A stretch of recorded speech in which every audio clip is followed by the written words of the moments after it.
Well, welcome all to another episode of New Ways of Being.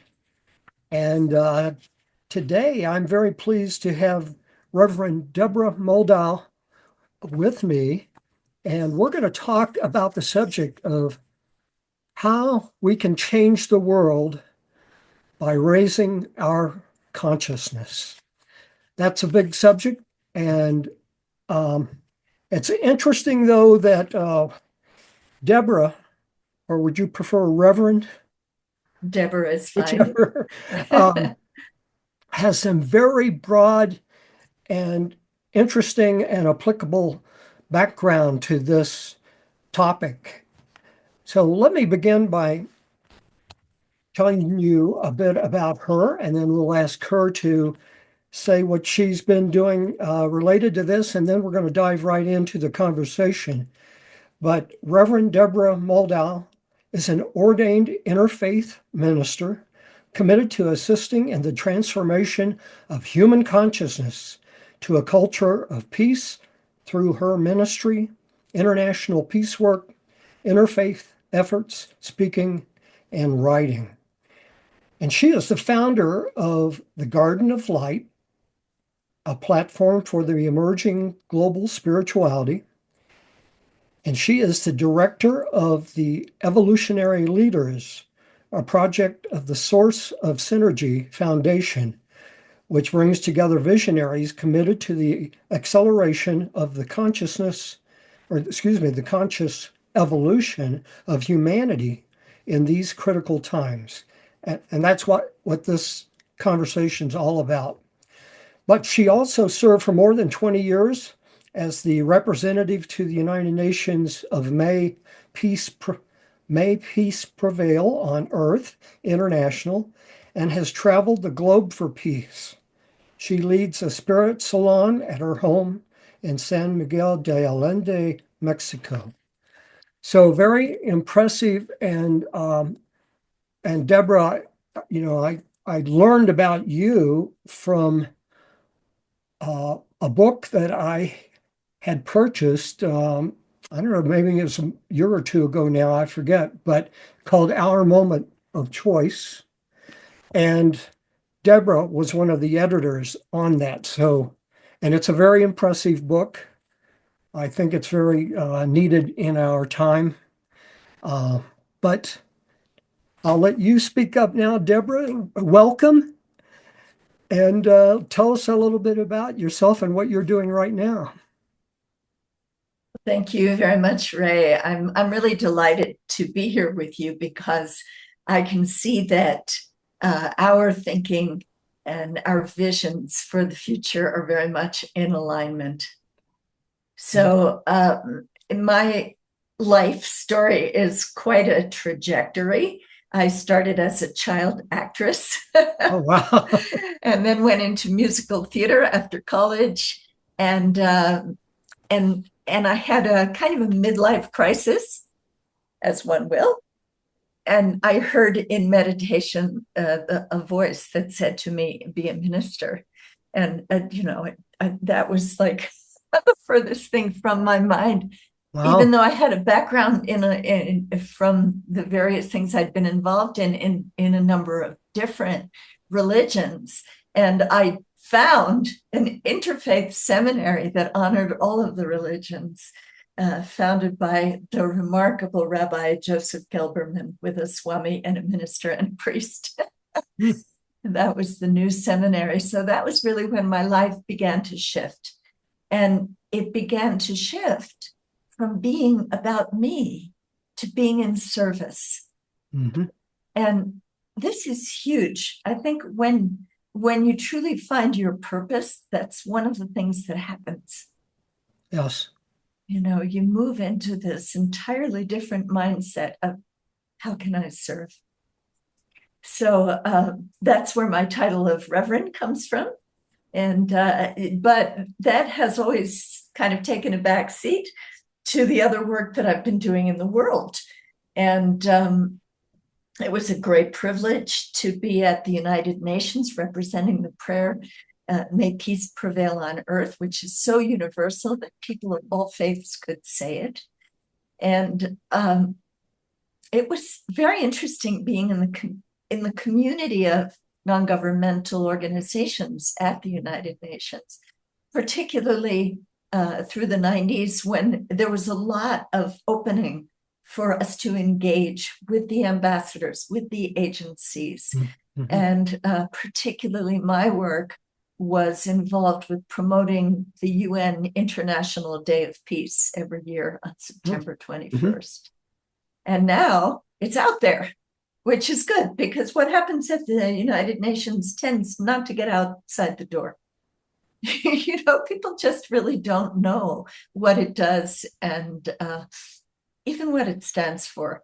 So it was an amazing honor to be able to work with what was called at the time the Department of Public Information to co-create an annual student observance with some of my dear colleagues in the NGO community and officials at the United Nations. But ultimately, it's an institution.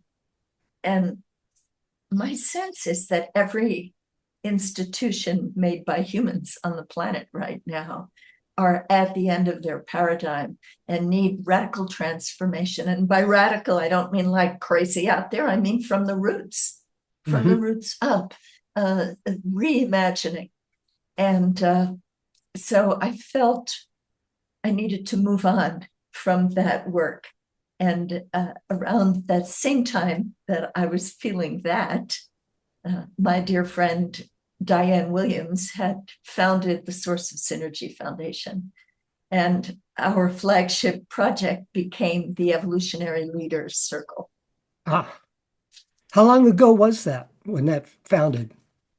Well, we started having gatherings of leaders in New York in 2008 and 2009, but it was right after that we had what I consider to be our seminal gathering at Deepak Chopra's center in California. And that was when we really brought together the leaders of the consciousness movement.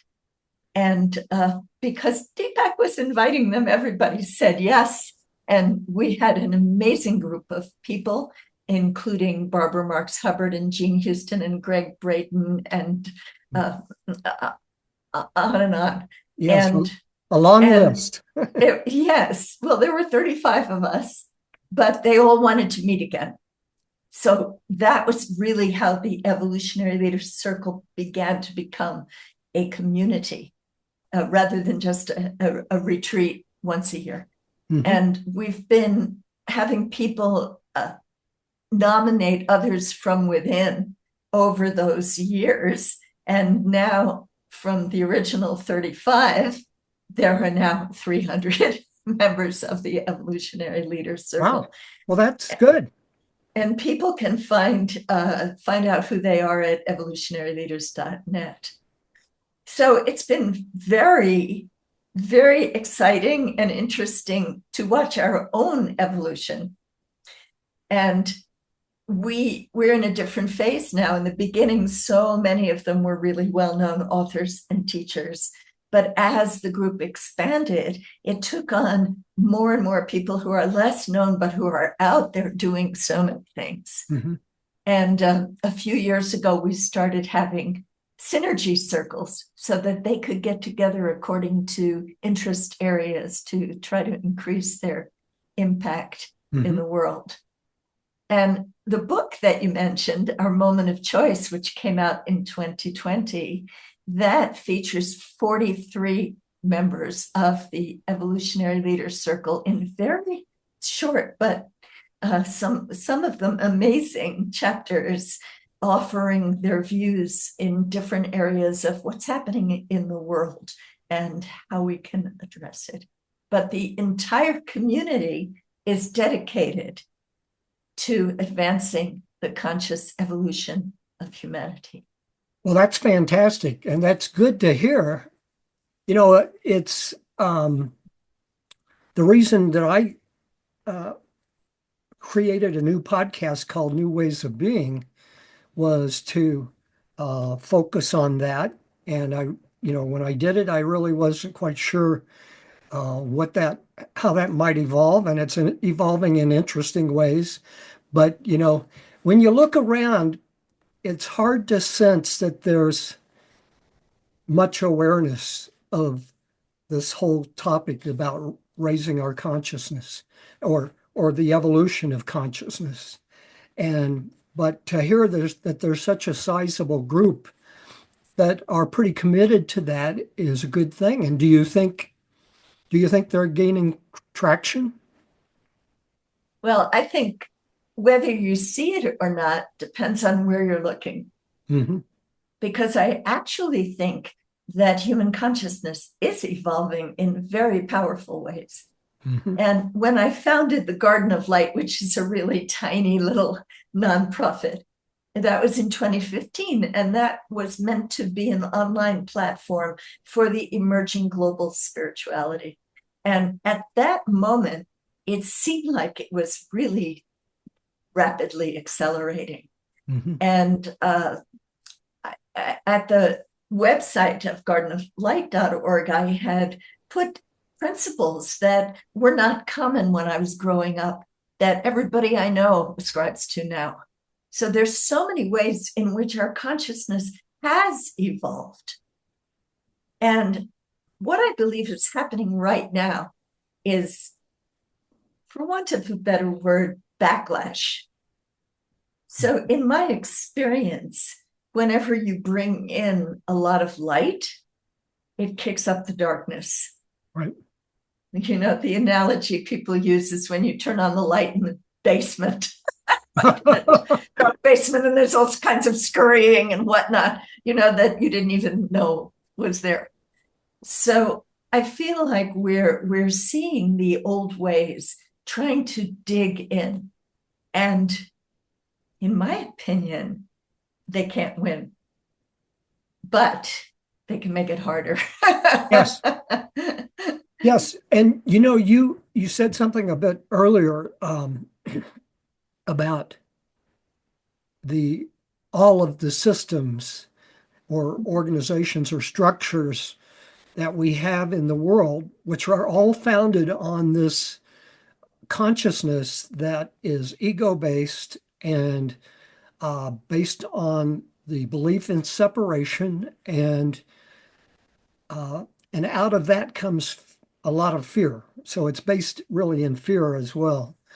And I think that does that the all those systems are going to resist. It is not necessarily going to happen easily and instantly, but will change over time. I agree with you on that absolutely. Yeah.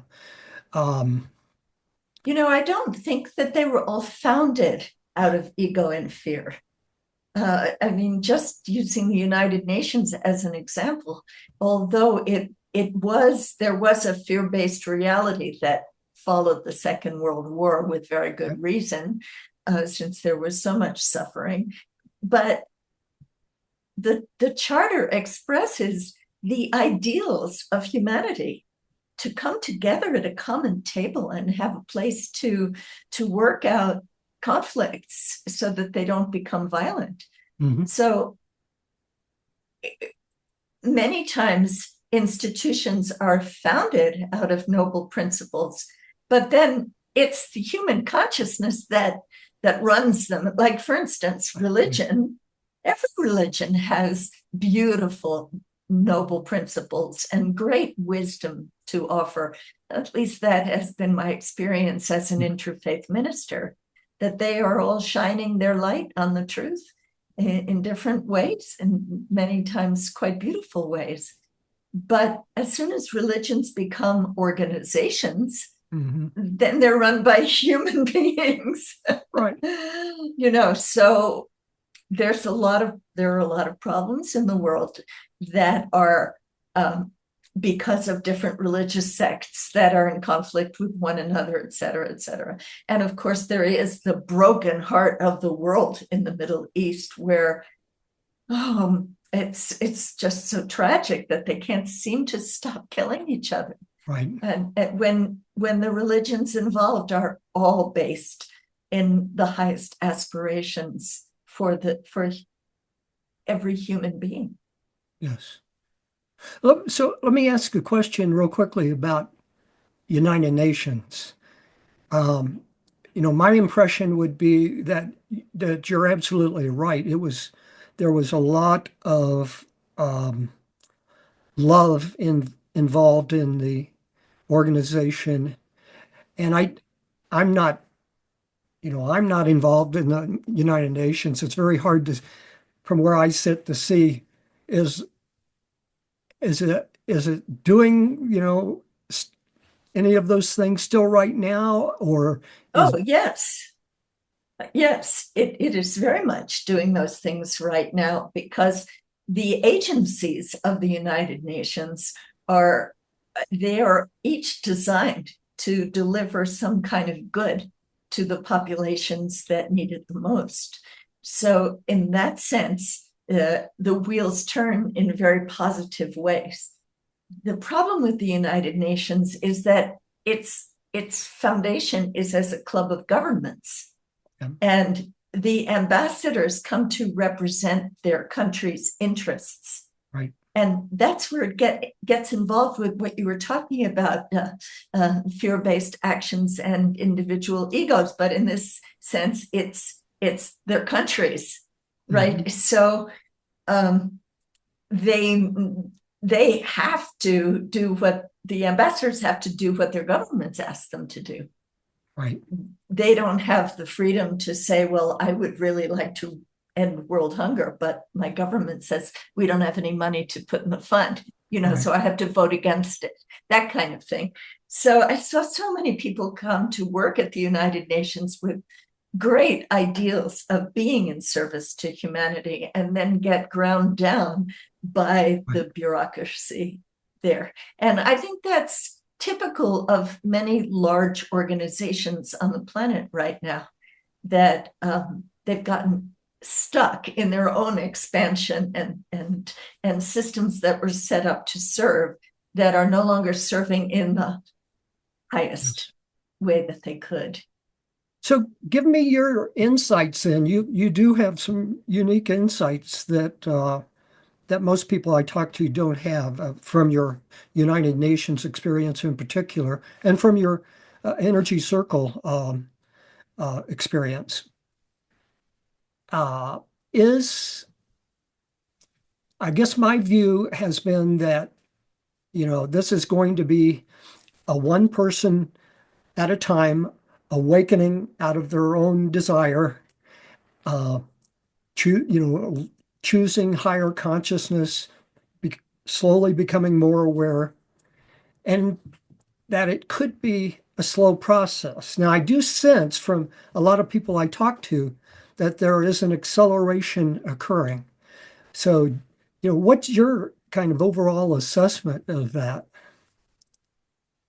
Think you're right that it has to happen one heart at a time, and that this will happen in a bigger way when this wave of awakening hits the corporate moguls and the heads of government and et cetera, et cetera. But as far as it being a slow process, I actually think it's been rather rapid lately. Hmm.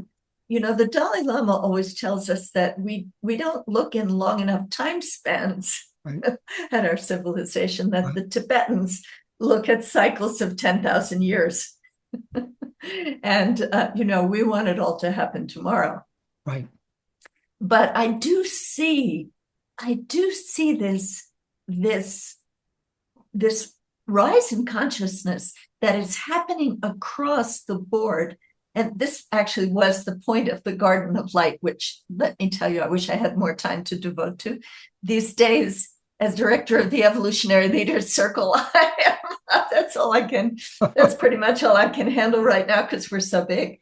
But what I was noticing was the changes for instance, when I was growing up, we chose what to eat by what we liked. Mhm. Now we're so conscious of making healthy choices because we understand that what we put in our mouths is going to affect our health, our future, and even our consciousness. Yes. So that's one example. Another is when I was growing up, one of the main themes we saw in early television was cowboys and Indians. Mm-hmm. Yeah, and who were the bad guys? It was always the Indians. Mm-hmm. And, we could watch the cowboys picking them off. Right. And now we understand they were defending their land, their homes, their families. Right.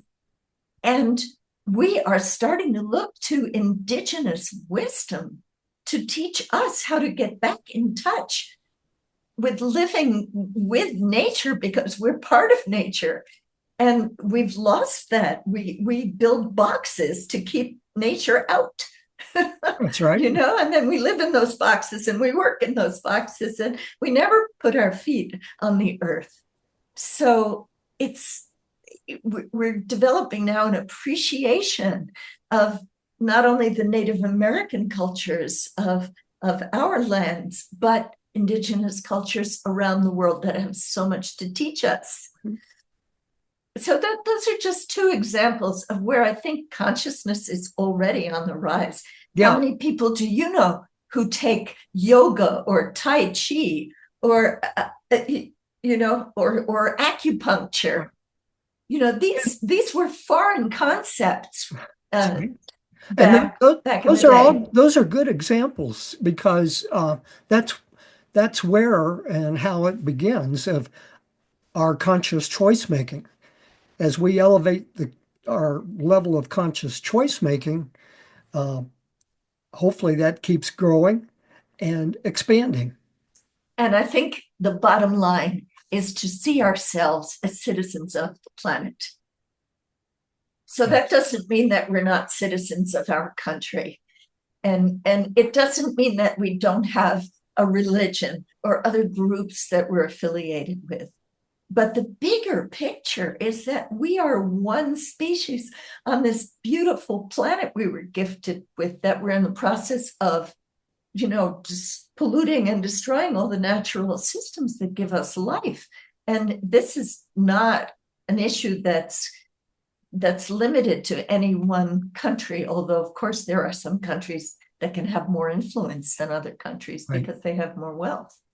But we're all in this together. And until we recognize that basic oneness, we're not going to be able to address climate change, for instance.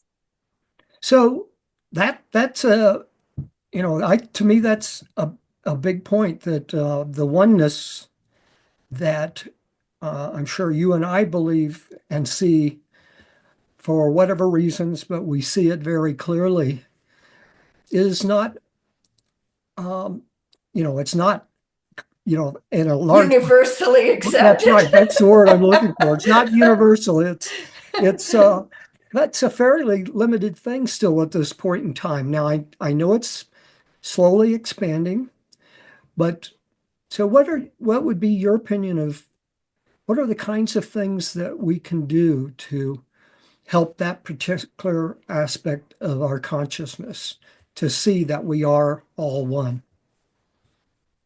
I think that one of the most important things that each of us can do is our own inner work. And this is another concept that is relatively new. Mm-hmm. Yes. Our parents didn't know about inner work.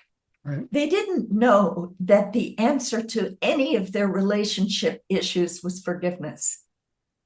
They didn't know, and maybe their religion taught them that, but it was not in the consciousness.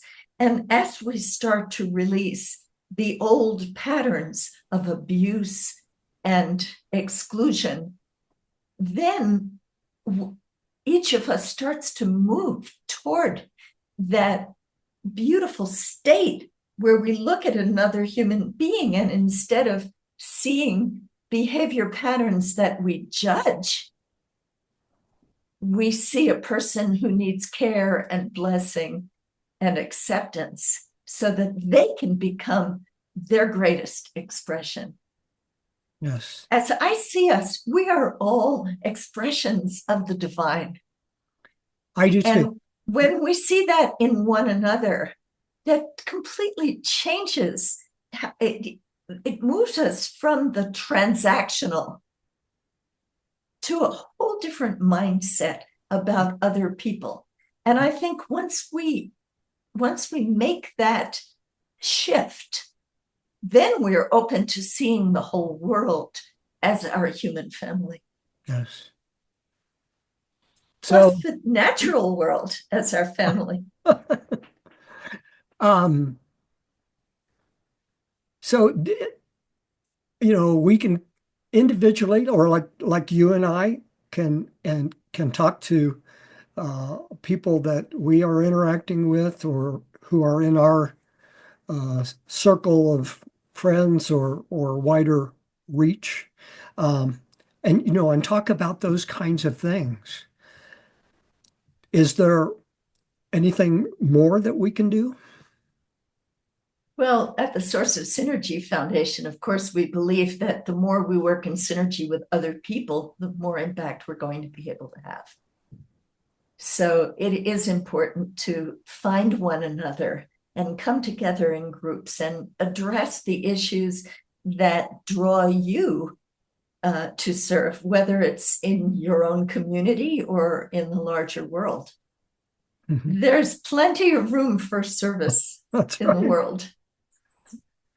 And that's, yeah, and service is an important word too. But I love that you pointed out about the inner work, because that is a bigger shift. Some of us have been kind of into spirituality for a long period of time and have been more into inner work. And so in ways, uh, it's maybe, yeah, and you might actually be in a better position than I am to see that bigger picture. How widespread is it becoming? But that's what it's all about. And one of the books that's really influenced me a lot in the past year is a book called The Wisdom of the Council. And the Council is a group of ascended masters that Sarah Landon channels. And that book talks so much about doing the inner work and how we must create the change that we want in ourselves first, in our inner work. Um, Even because the world is, or maybe even just a reflection of who we are inside. yes, That yes, may be the bottom line. And you bring up channeling, which is a perfect example of something that was unheard of just a few decades ago. that's right. Absolutely. You wouldn't have said that in public. Yeah, And so I really feel that if somebody asks me, they say, like, what can I do to become part of this, or to open myself up to this? It's always about getting quiet and knowing that you can receive information. I totally believe in my inner guidance. When you were giving some aspects of my life path, and it was guided. When I look back on it, I can see how clearly it was all guided. I live in Mexico now, in a town called San Miguel de Allende. And San Miguel is Archangel Michael. mhm. And I believe he's the one who brought me here. Uh, But I also believe that anybody can receive guidance, but they need to open to their intuitive self. And our modern world does not leave space for that. right, We are taking in information right, all the time from news sources, from our work, from our colleagues, from our friends, from our family. But what are we taking in from what's inside us? right. That's what's really exciting. And you can find your own purpose by going within, by spending some time in meditation. It doesn't even need to be formal meditation. You don't need to move to a cave in the Himalayas. Right. You just need to be able to still your thoughts enough to listen. Yes. That's so important. You're absolutely right. That's a biggie, because and I've really learned that in myself over several years. But the more that we can quiet the mind and shift to awareness, and especially inner awareness and presence in the moment, we can allow, you know, and it's interesting that I don't even know exactly the right words to use because a lot of the words like ideas and thoughts and so on are associated with that mental process, you know, but when truth starts coming to us or answers to our problems, it just comes. It's It, like magic, right? yes. But it's so powerful. And when you start to get into the flow of that, then you also realize that we're living in a world that is our construct, our modern world. You know, we kind of invented this whole way of being, and it's not the only way to be. Right. So it opens you up in such beautiful ways. And that will affect your ability to attract what's good in your life to you. Mhm. Yes.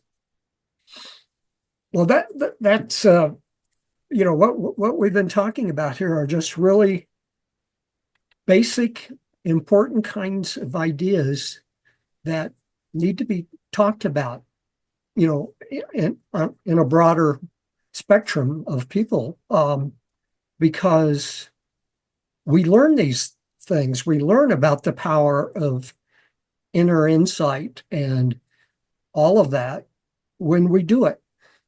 You know, it's not until you learn that truth of be still and know you are God that you can begin to experience what that really means.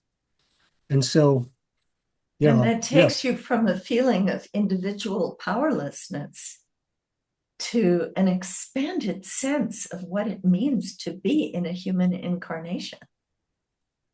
You know, even Jesus said, all these things that I do, you shall do, and more. Really? We don't know what we're capable of because we're stuck in our box. Mhm.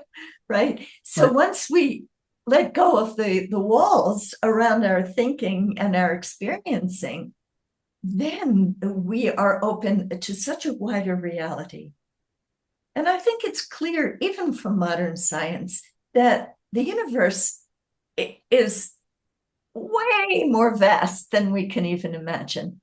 Mhm. Even the workings of our own physical expression. Think about what your body does every single day with its, I don't know, 4 trillion cells and all of that. And we don't even know, like, how did this emerge? This incredible vehicle that takes us through our lifetimes. Every person is a living miracle. Yes. And what's very interesting in these times, right today and what's happening, science is really beginning to change more than most people know about its understanding of the universe and how it works. A few weeks ago, I had Jude Curran uh, on again. That's the third time on my podcast that she's been a guest. And one of the things that she mentioned right at the end to me was so powerful. And she said that not only are we beginning to understand, and we, in this case, she was talking about quantum physicists and cosmologists, scientists, that consciousness is fundamental in the universe, which is something I've believed for decades. But she made the point that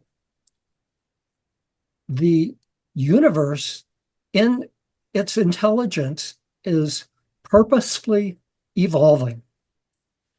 And if you really begin to think about that and saying, oh, evolution is probably going to happen without my efforts, I can help a few people along the way, but then that's something really remarkable, and she said that's such an important point to not overlook.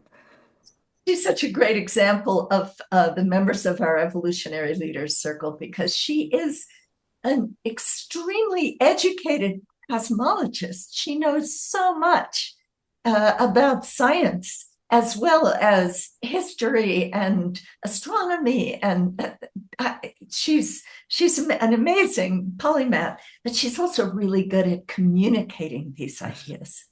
And one of the things that I love that she had in her recent book, The Story of Gaia, was just what you're talking about. She said, we talk about there having been 5 great extinction events that we know about. Mm-hmm. And we think of them as catastrophes. Mm-hmm. And the most recent one being the one that wiped out the dinosaurs. Right. But what she said was, every time something like that happened, a higher life form was able to evolve. Yes. Out of that seeming calamity. That it takes that the dinosaurs were ruling the earth and for a long time, much longer than we've been here. Yeah. Right? Yes. So what would it take for mammals to evolve and evolve into the kind of intelligence that we enjoy now?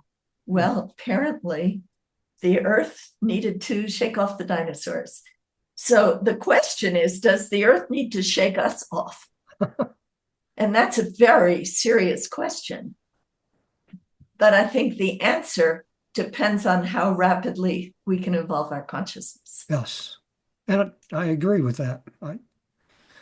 It's interesting because we tend, until we stop, like she did in that book, and talk about or look at the cycles, we tend to think of it, oh, it's a straight line, but no, it comes a time where things have to be cleared out to open up space to allow something new. You're absolutely right. And that is what gives me hope in this current moment, because it looks very much like we are in a time of great destruction of our institutions and even our belief systems, and many things are falling right now. But there's an old concept that I learned from Werner Erhard many years ago, that sometimes you need a major breakdown in order to create a major breakthrough. Mm-hmm. And that if we just kept trying to incrementally improve things, with our Band-Aids, things would not actually change. That's right. But things that are falling apart maybe will give us the the fertile soil that happens in a forest after a fire, so that the new shoots of the new consciousness can break through into the sunlight. Right. And I think that is good, a good kind of thing that people need to become aware of, that evolution, we can talk about human evolution, we can talk about evolution of consciousness, and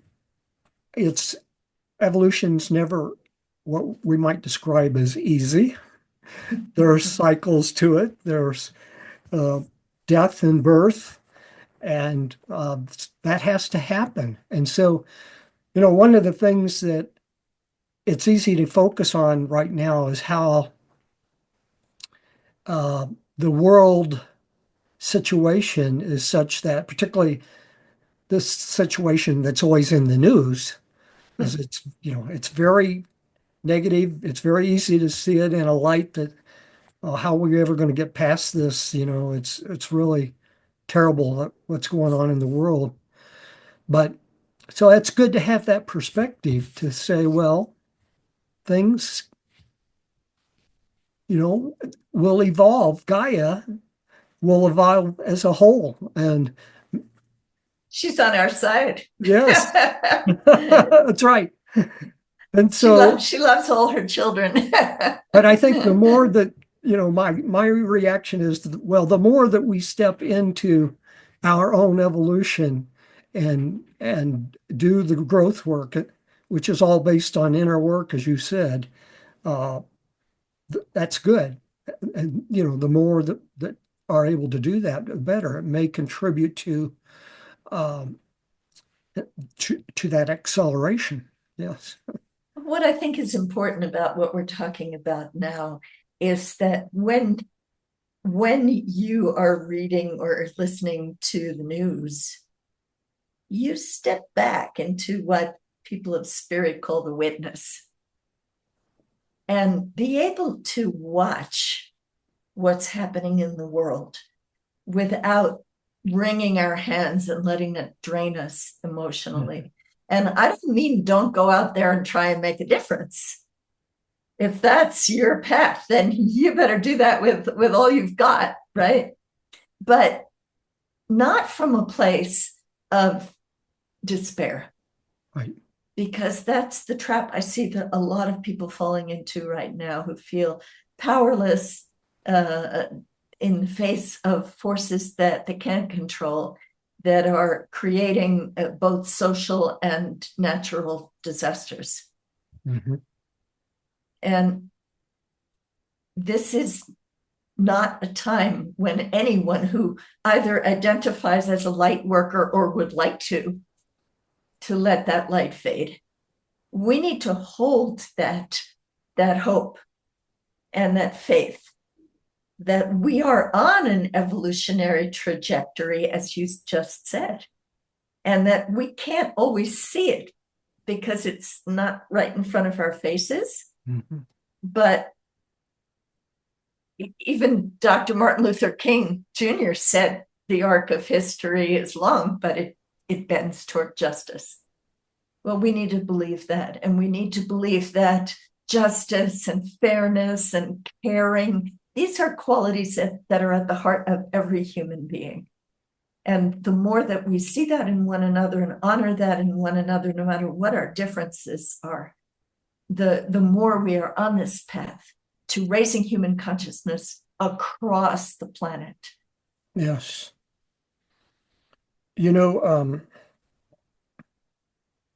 You just said something there that's, I think, fairly significant, and that is we need uh, we need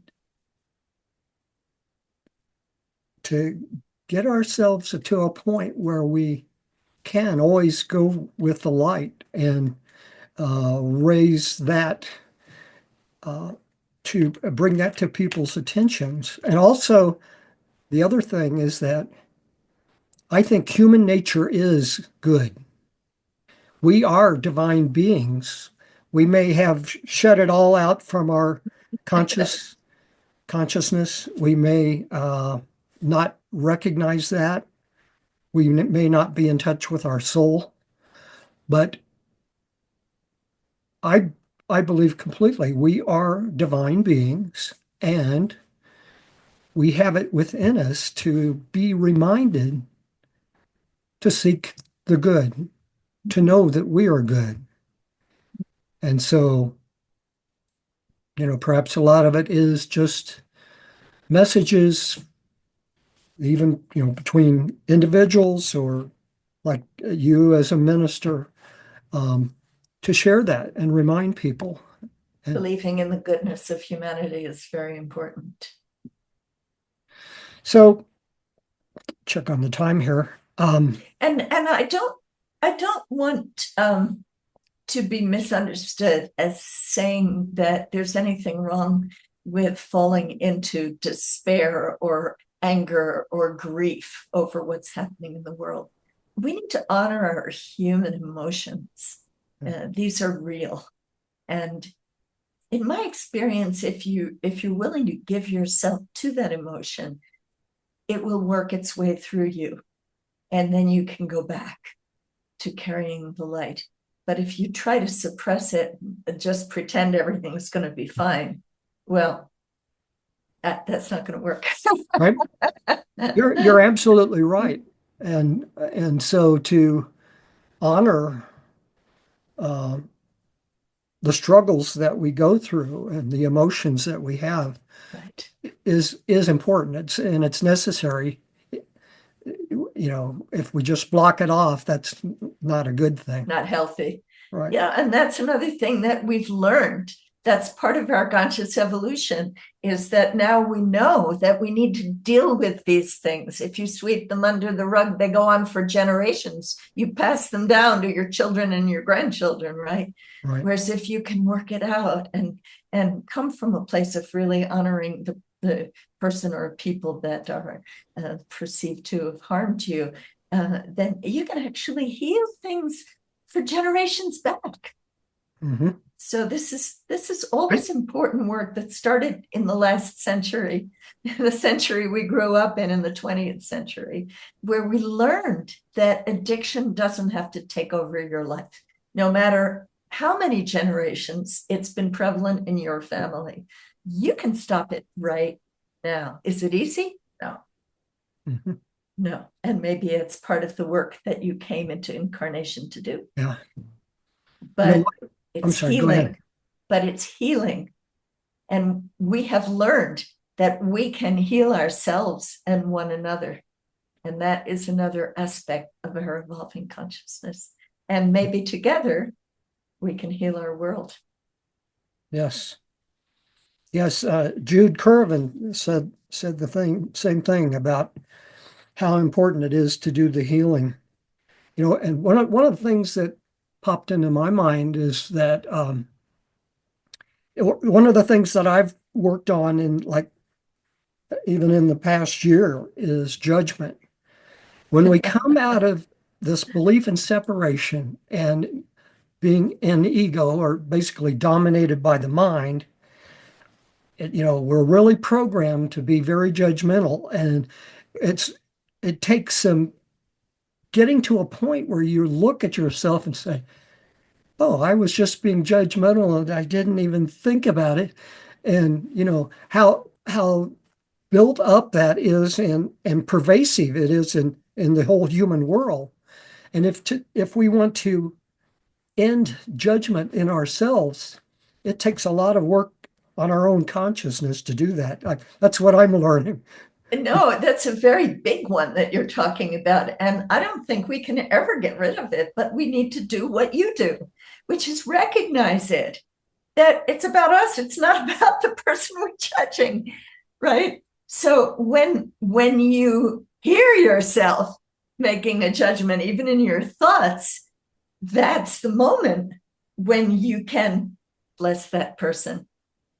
That's the moment when you can turn it around. It's not going to go away. I don't think it's ever going to go away, because our ego selves are here to protect us in our environment, and so it's programmed to tell us what's good for us and what's bad for us. So okay, we're going to have, I like this, I don't like that, this is good for me, that's not good for me, that's horrible in the world, how can they do that, this is good. That's those thoughts are always going to come. It's what we do with them that counts. Yes. I think again about the book, The Wisdom of the Council, which it's had quite an influence on me. And the council emphasized 2 points about if you want to get to a point of being a master of of creating your own experience of life, then two principles are innocence and impeccability. Innocence being to be innocent as a young child without judgment, innocently witness what is happening in the world and not uh, get wrapped up in judgment. And impeccable being to always take the position of what can I do that is for the greater good. And so if we begin to do those things, I think it can be very powerful in how much we can change. I think impeccable is a very high bar. Yes, I agree. I want us to be gentle with ourselves and know that we are human, and that we who are adults we're the product of a lot of conditioning. So Yes. we don't all need to be Mother Teresa in order to be part of this wave of uplifting of human consciousness. We just have to start to notice when we are emitting negativity and do the best we can to continually be transforming that and transmuting that into something higher. And if what we've been talking about is accurate, then the world is helping us, not the created world of politics and environment and all of those things, but the natural world of our planet, our universe, is helping us, wants us to evolve, is our partner. Nature is our partner, not our enemy. Right. And that alone is such a big shift of our consciousness that whether we are listening to the wisdom of native indigenous elders or we're listening to channeled voices of galactics or higher beings, they are all telling us the same thing. We are one with nature, and we need to learn to live on this planet honoring our Mother Earth and one another. Yes. Let me ask you a question. With your background, do you or did you consider yourself to be an activist in this movement of love and unity and peace? It's funny to put that word to it, because when you started to ask me if I considered myself an activist, I thought, well, no, I don't really like go on marches and, that kind of thing. What does it mean to be an activist for conscious evolution? That's a good question. It's certainly what my life is about, and it's been about this for the last couple of decades. So in that sense, yes, but it doesn't look like activism looks in other contexts. Yeah. Yes. Yeah. Getting out there in the street and there's only so much good that comes from that, but and it has its place too. Oh, yes. Yes. But often it's against something. Yes. And believe me, that's valid too. There are plenty of things to be against in this world. Mm-hmm. When you see what's happening to our environment, particularly, or people being mistreated, yes, there's plenty of things to protest. But that is part of the duality that we live in, where there's good and bad and right and wrong. But I'm going to mess up this Rumi quote, but it's something like, there's a field beyond right and wrong.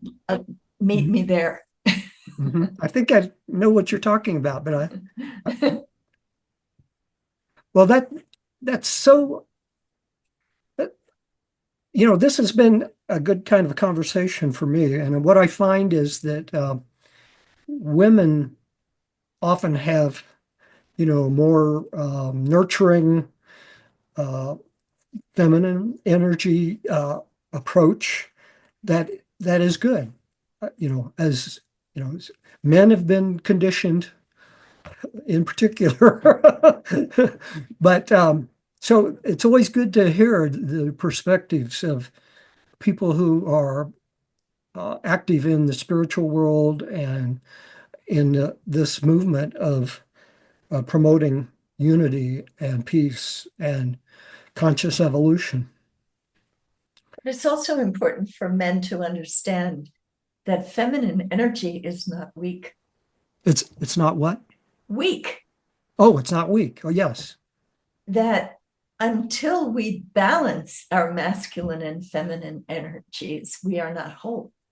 Yes. And some of the Native Americans that I know characterize that as the bird needing two wings to fly. Yes. Well, that's absolutely right, and it's a very good point. And that the kind of growth that many of us would like to see, spiritual advancement does require that integration of energies. It's probably not just masculine, feminine, it's all various energies. But integration and wholeness is another That's a part very of good it. point. Yes. Yes, it's so important. This is to me, this has been a wonderful conversation. I think this is an important thing that more of us need to get together and talk about. I've kind of been in a different place than you, where what I've been doing is talking through my podcasts, but it's only when I interview someone that I get some direct interaction. Whereas you and your ministry and really what you've done throughout your whole life, addressing the issue of spirit, of peace and spirit, that you've probably done a lot more of it. And that talking and interacting in community, that part of it, I think, is so important. And what I've observed is that there have been a lot of things that have been happening, particularly with technology in recent times, that has moved us away from community when we need more of it. Well, yes and no. Like any tool, it's about how you use it. Yes. So you are using it, and I am using it on a daily basis. We are using the technology to reach out to wider communities around the world Right. through the magic of this technology, which we have to notice emerged just at the time when we needed it. And others are working in their families, in their communities. And I have to say, I think that's equally valuable, because we need everyone to achieve this shift in consciousness. And getting back to what we were talking about in the beginning of this conversation, I see this as a global movement.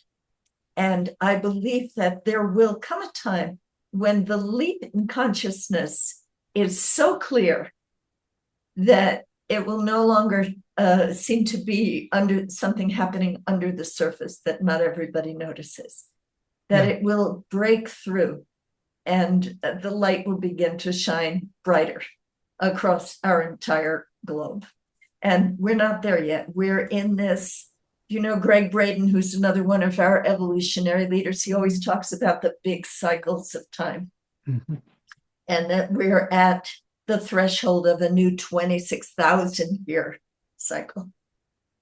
And that is something that in the Vedic traditions, they've been talking about for a very long time, that we are moving out of this Kali Yuga, which is a time of darkness. But when you move out of one cycle and into another, you're, of course, at the very beginning of the climb to the golden age. So we need to be patient with ourselves and our sisters and brothers and know that together we are birthing something that is beyond our wildest imaginations. And it's happening, and it's happening through each and every one of us. And all are welcome to be part of this shift in consciousness that is going to allow humanity not only to stay on this planet, but to flourish and thrive into the future. Deborah, I was just about to ask you, do you have any final words you would like to share? But yeah, I think you just did that. Yes. And that's beautiful. And I think that is so important for that kind of message to be shared. So thank you so much. Again, this has been just a blessing to have you on my podcast, but to, participate in this wonderful conversation we've had. So thank you. And thank you so much. And you are truly a ray of light. very good. Play on words. I like that. Well, thank you. And as I always say to my audience, have a great day and a great life.